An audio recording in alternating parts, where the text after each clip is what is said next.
અમદાવાદના જમાલપુરમાં આવેલી એમસીની સ્કૂલમાં લંપટ શિક્ષકની કાળી કરતૂત સામે આવી।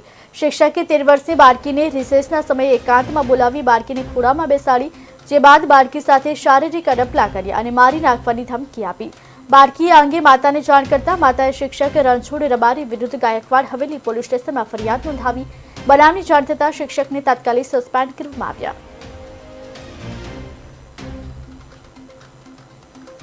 જે શિક્ષક છે જે એમનું નામ છે રણછોડભાઈ સાદુલભાઈ રબારી, જે પ્રજ્ઞાચક્ષુ છે અને પોતે સંગીતના શિક્ષક છે એ સ્કૂલની અંદર, અને સંગીત શીખવાડવાના બહાને વિશેષ દરમિયાન વિદ્યાર્થિનીને પોતાના રૂમમાં બોલાવી અને એમને શારીરિક અડપલા કરેલા છે અને તેઓ લગભગ 10 વર્ષથી પોતે આ ફરજ બજાવી રહ્યા છે।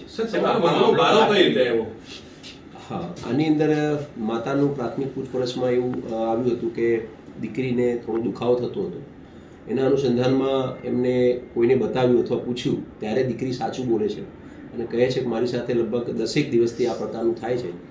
પછી માતાએ દીકરી સાથે અત્રે ફરિયાદ આપી હતી। સર, ફરિયાદ બાદ અન્ય કોઈ ભોગ બનનાર સામે આવ્યા હોય, અન્ય કોઈ વિદ્યાર્થીની સાથે આવું કર્યું હોય એવું કંઈ સામે આવ્યું છે કે? ગઈકાલે આપણે ફરિયાદ દાખલ કરેલ છે। ફરિયાદના અનુસંધાનમાં આગળની તપાસ ચાલુ છે। હજુ સુધી અન્ય કોઈ સાથે આવું થયેલું છે કે કેમ એવી ઘટના બહાર આવેલ નથી, પરંતુ એવી ઘટના બહાર આવશે ત્યારે એની પણ ઊંડાણપૂર્વક